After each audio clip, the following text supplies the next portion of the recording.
Hey everybody, welcome to this Xbox Life episode number 522, titled More Handsome. I'm Rob, your host for today.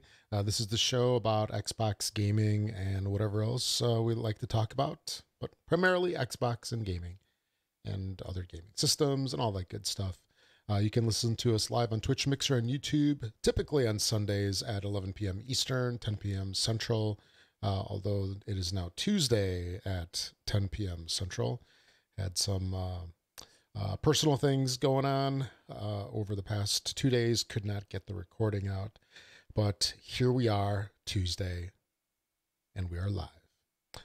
So this show is not affiliated with the Microsoft Xbox in any way. It's a show by fans being done for fans of the Microsoft Xbox. The views and opinions expressed here do not necessarily reflect those of Microsoft.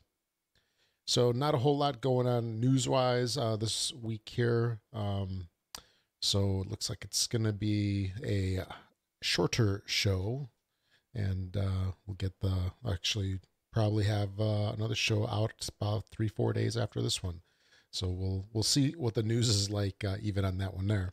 But so to start off this show, what have I been playing lately? You guessed it, Fortnite Save the World. The pirate event just started up. Before that, it was Love Storm on Save the World. The pirate event just started up, and it's got some crazy weapons that you get for completing the what do you call it? Event, I guess. Yeah, you get some crazy weapons for completing the event. There's this little pistol that can one-shot once you upgrade it sufficiently. It can one-shot almost anything in the game. And you also get this pretty sweet looking sword. It's one of those little piratey swords, or they call them cutlass or something like that. But anyway, or corsair cutlass. Anyway, you get those things and some heroes. So the event's pretty good. I actually tried to play the final event mission, I guess. Struggling to see what it was called, the final event mission. And man, so this is the mission for that little pistol that I mentioned. I can pretty much one shot anything, and the game crashed. Halfway through, and unfortunately I was solo in the mission, and I built up my defenses like crazy, got my defenders out, and then I started up the mission and the game crashed maybe like 30 seconds into it. So that really sucked. They used up a lot of materials basically for nothing. So I give it a big thumbs down for that. But outside of Fortnite Save the World, I got back into Anthem a bunch, put a couple hours into that, and definitely say that I'm going to be playing a whole bunch more with that. Thanks to Mark for helping me out on my first couple of missions over there, because we played together. Along with a couple other folks from the community, and it was a lot of fun. It was a lot of fun. I definitely like Anthem, and actually some of the things that I enjoy about Fortnite Save the World, basically the run and missions, collecting things, leveling up, that is prevalent in Anthem as well. So there's some similarities with that to a point, and it's enjoyable. I like it. Definitely gonna be playing more of it, especially now that I'm getting towards the end of Fortnite Save the World, and probably going to be slowing down on that thing here. But before we get to the roundtable, a couple quick things. If you'd like to support the show, one way that you can do that is through Patreon. You can support us for as little as $1 a month.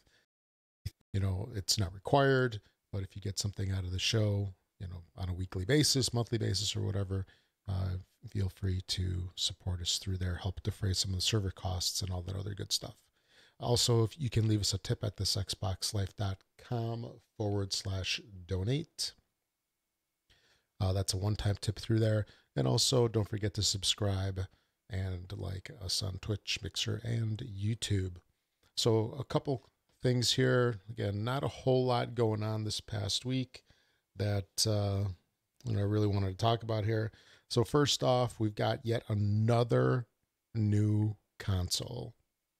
And from this, I mean another custom skinned console. And this console is actually, it actually has the Shazam treatment. So Shazam is it's a kids show, superhero from like, wow, I guess back in the 80s. I don't know if it was a 70s show, but I definitely remember it from when I was little. It used to be on Saturday morning TV when that was a thing. We don't really have that nowadays, but then again, we had less channels back then. But Saturday morning TV, I remember 7 a.m., I'd get up on the weekends. I had trouble waking up normally to go to school, but I was up at 7 a.m. to watch my 7 a.m. to approximately 11:30 slew of cartoons across, ABC, CBS, NBC. And then I think Fox got into the mix as well. At least that's what we had here in the Chicago area. And Shazam was it wasn't a cartoon. It was a real life TV show, real life actor TV show. Basically, there was a kid that would turn into this superhero, Shazam. And I really enjoyed it. I definitely really enjoyed it. And there's a movie coming out here sometime this year.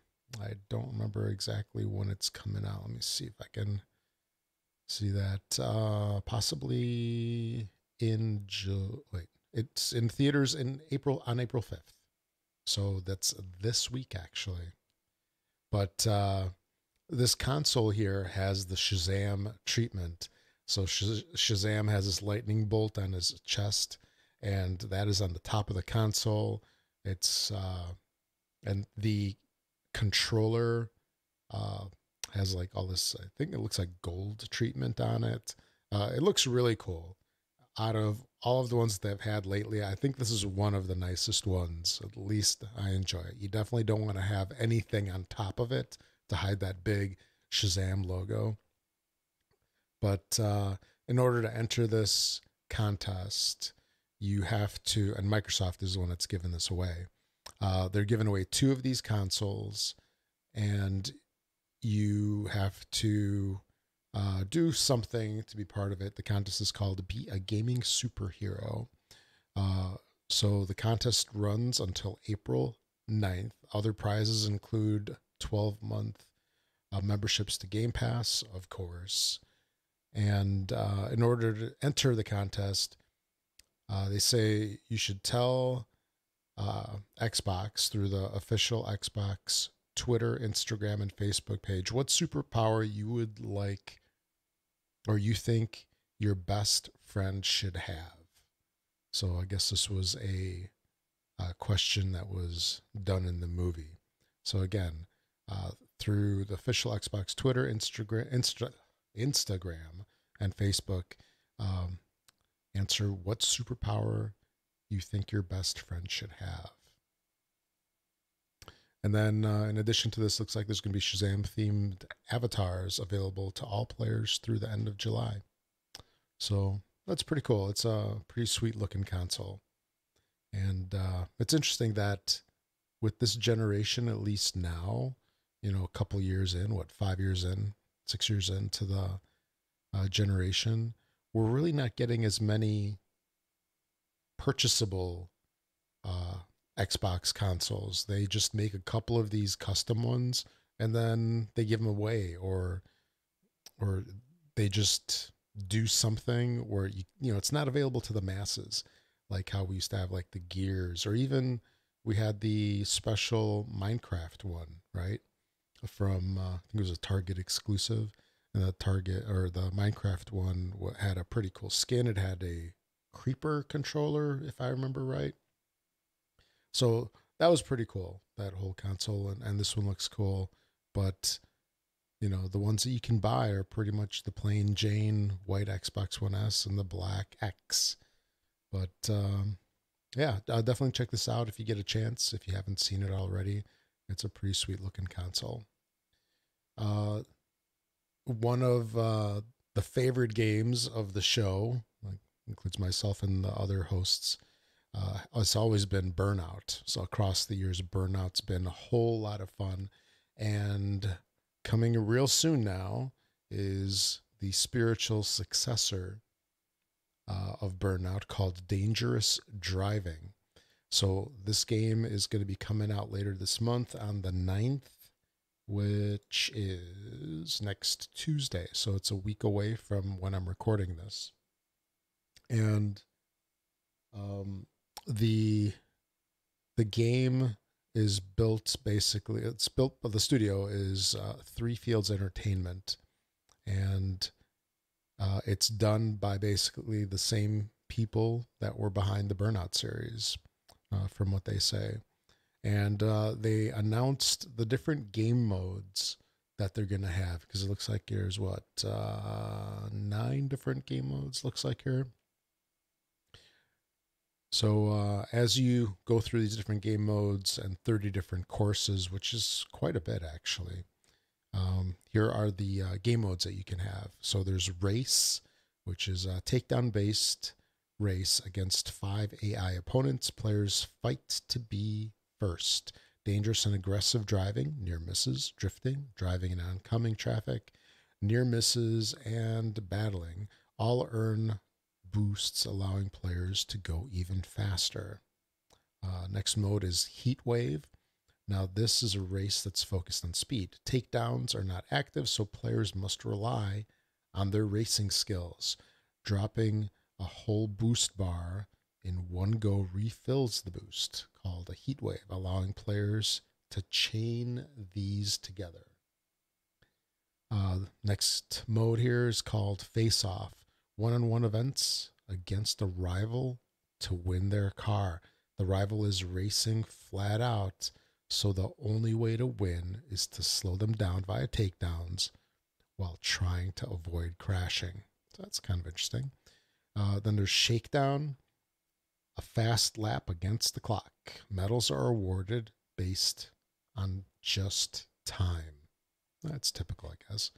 Eliminator is one competitor is eliminated each lap in his 5-lap race. If players are in last place, the position counter will flash red. Take down rivals to get ahead and avoid elimination. So it's kind of like last man standing, sort of. So get in first place, stay in first place. That's what you got to do in Eliminator. Then there's GP. Players compete across 3 takedown race events to see who will win overall. Points are carried forward. So that's interesting.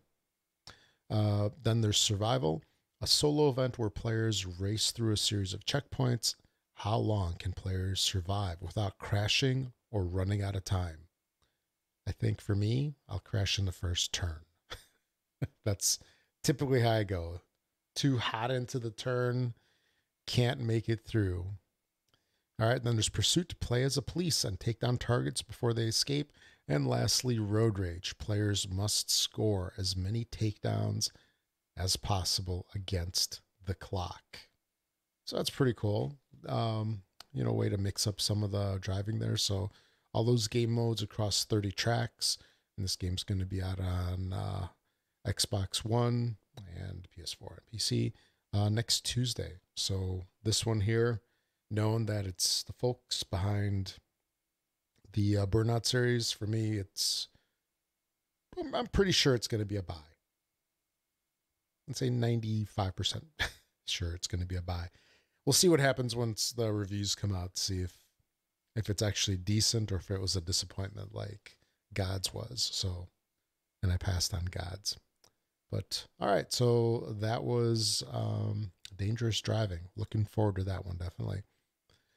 Then there was an interesting article on Windows Central this week.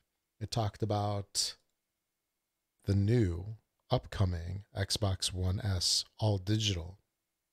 So we talked about this one quite a bit over the past couple months, year or so, when we were guessing that something like this might happen. But Windows Central did an article about 5 reasons why you should buy the Xbox One S all digital. And I know I think we all have in our minds reasons why somebody should or shouldn't buy this console, if it's appealing to us or whatnot. I know folks that are heavily users of the retail releases of games, this is probably not going to be for them, at least not at this time. But those of us that are all digital, basically, this is a great alternative instead of just a typical Xbox One S. So, like for me personally, if I had the choice between an all digital S and a traditional Xbox One S, I would definitely go digital because I don't use the retail games and I don't watch Blu-ray movies on mine. So for somebody who has an extensive digital library now and they have little to no Blu-ray library or they stream all of their movies, why have the added cost, right? But I don't think we still know what the cost is going to be of it, but I would imagine, and this is me just guessing, I would imagine that it would probably be at least $50 less than a typical Xbox One S. So maybe $200, sub 200. That would be interesting if it was 150. Actually, that'd be fantastic if it was 150. But we'll see. We'll see because it's coming out here pretty soon. But the things that they cited here are that it's the more affordable Xbox. Actually, that's what we had just talked about. So cost reduction by getting rid of the drive and not having to pay the licensing cost for Blu-ray, for example, which I think we looked it up once and it was like $7 a console, but still, that's $7 less, smaller footprint and so forth. Am I jumping ahead? I think I might be. So let me go through these. So there's the more affordable Xbox, right? Thumbs up on that one. Agreed. It's built for Xbox Game Pass. I guess. Game Pass, all digital library, $10 a month, $120 a year or less if you can find it cheaper, as they typically have around the holidays. But I wouldn't say it's built for Xbox Game Pass, but if you use Game Pass, it certainly works for you because you're not going to be doing digital. But yeah. So the next thing is digital only is convenient. Yeah, right on. And you don't have to find discs. You don't scratch discs. I have a terrible habit of when I take discs out, I put them on top of the console, on top of the table, somewhere on top of a shelf, usually label side down, which is typically the worst way to do it. But, it definitely is convenient. And if you have an extensive library, especially from, games with gold and stuff, they're releasing like 50 or about 48 games a year, I think, if you grab each and every one of them. So if you have an extensive library that's digital, it's definitely convenient. Then they also say it's amazing for travel. Oh, we'll have to see the size, but a smaller console is easier to travel with. And guys like Wing that travel with their console, I'm sure he would appreciate it. Because it's less stuff to carry around, more space within the luggage, or you take up less of your overhead luggage. I don't know. We'll see. Less risk of damage. I'm not sure about this one. Let's see what they say. With the lack of a disk drive, that would eliminate a lot of potential damage risk to your console. I guess there's nothing to slide peanut butter and jelly sandwiches into on the front. Not that you could really do that on the existing ones. But yeah, and they say as a bonus, you don't have to worry about your console needing any repairs for disk reading either. Yeah, that's kind of a stretch as well. Yeah, for me, I'd say out of all of this, the primary things are basically it's going to be more affordable and it's smaller. So I'd say that's two reasons. The rest are all kind of iffy. But it was pretty cool. And yeah, if you guys have your thoughts and if you think of any other additional reasons why the all digital might be great, post it in the Facebook group. Love to see what you think about that. And then lastly, looks like there's been a whole bunch of Borderlands news lately in this past week here. They announced that 2K, I believe, is the publisher, right? Yeah, Gearbox, 2K. So they announced. Well, first of all, they announced Borderlands 3. Looks good. Looks to be more of the same. To some degree. Definitely, they kept the same look, didn't change anything up. At one time, that style used to be cell shading. I don't know if that's still considered that, because cell shading was typically like simpler or not as textured. But yeah, whatever it's called, it's got that same style look and so forth. So the new one definitely looks interesting. But also, they announced that Borderlands: The Handsome Collection is going to be getting the deluxified treatment. That's my terminology, not anyone else's. But it's going to get Xbox One X enhanced this month. So if you have the Handsome Collection, and I'm sure a lot of folks do, it's been on sale a whole bunch of times over the past, I don't know, about a year at least. And if you have an Xbox One X, this is a patch that is going to be coming out to everybody.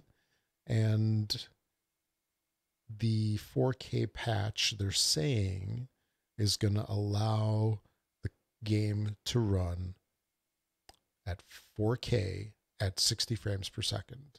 So that's pretty cool. So it's going to be ultra smooth, right? Ultra smooth at 4K, because not everything is ultra smooth at 4K, as we're finding out. But it's going to be ultra smooth. But I would think that it would be fairly easy to get this game to run super smooth in 4K compared to, I don't know, Red Dead Redemption 2. I think that one's got a lot more going on in terms of textures. Although I'm looking at a picture right now of Borderlands, and honestly, I think that it probably has a similar amount of imagery within the scene, in terms of shapes and textures. It's just the art of the textures is stylized in that cell shading style. So that's really the difference between that and something that's hyper realistic. So maybe it is similar to other regular games and just as difficult to run. But anyway, look for this. When was this coming out? And it was coming out this month. I thought I already said it. Sometime in April. Also, Borderlands Game of the Year Edition is coming out on April 3rd, which is tomorrow, Wednesday, April 3rd. So it's probably around the time that this show's going to hit the interwebs. So that'll be out. So look at the Game of the Year Edition, Handsome Collection, which has a ton of stuff in it. And looking forward to Borderlands 3, which is in development. And I don't recall when the release date of that was, or if they even announced it. But a lot of Borderlands love coming out to everybody here soon. So that's about it for the news here. As usual here, the typical announcements that we have. If you'd like to leave a voicemail for the show, go to thisxboxlife.com, click on the send voicemail widget on the right-hand side of the screen.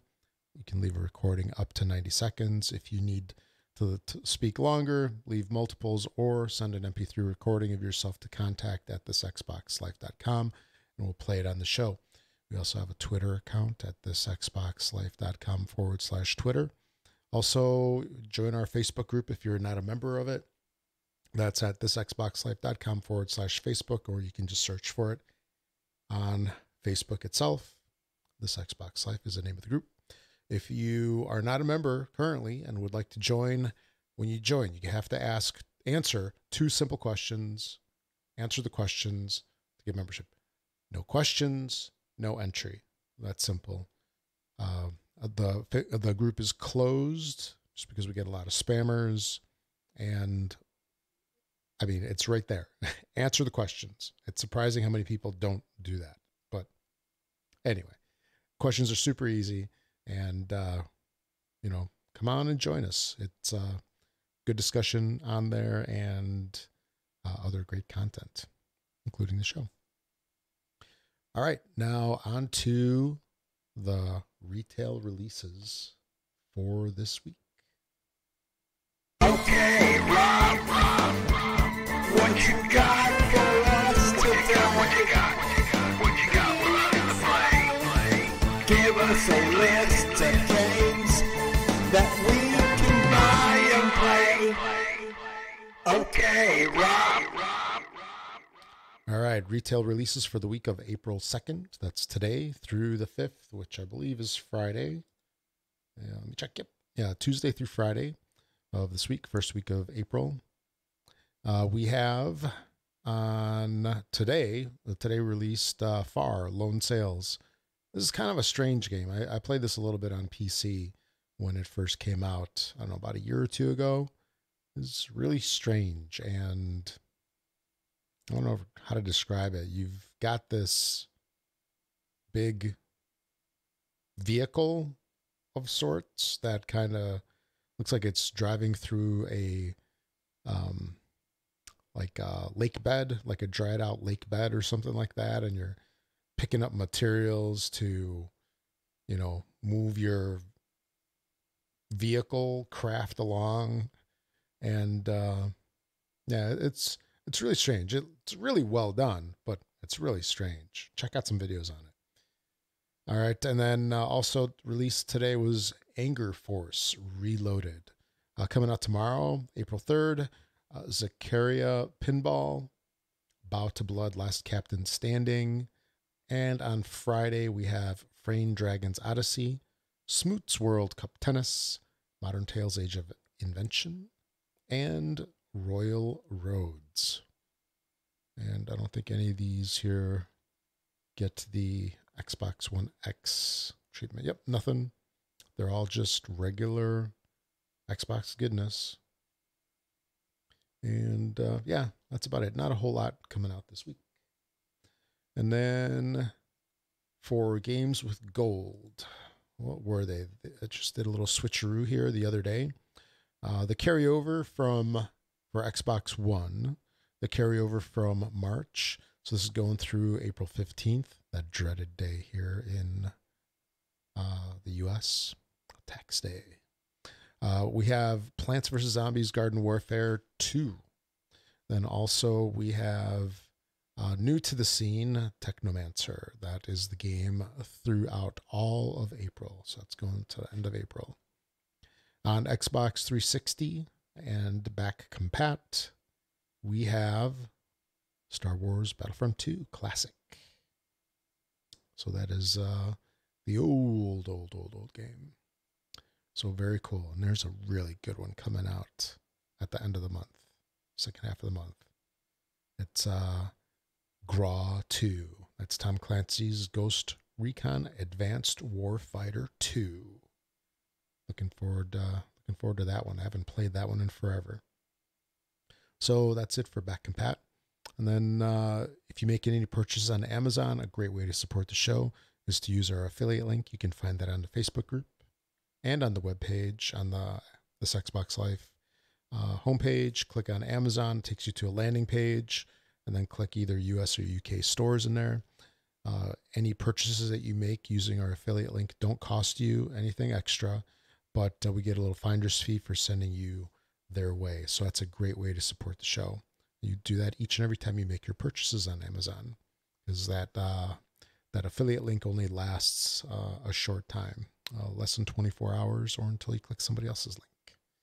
And then if you're an iTunes user, find the show on the iTunes store, give us a 5-star rating. That helps us get boosted in the rankings, helps more people find out about the show. Also, follow us on Mixer, Twitch, and YouTube. Was it like, subscribe? I think that's what all the cool kids say on YouTube.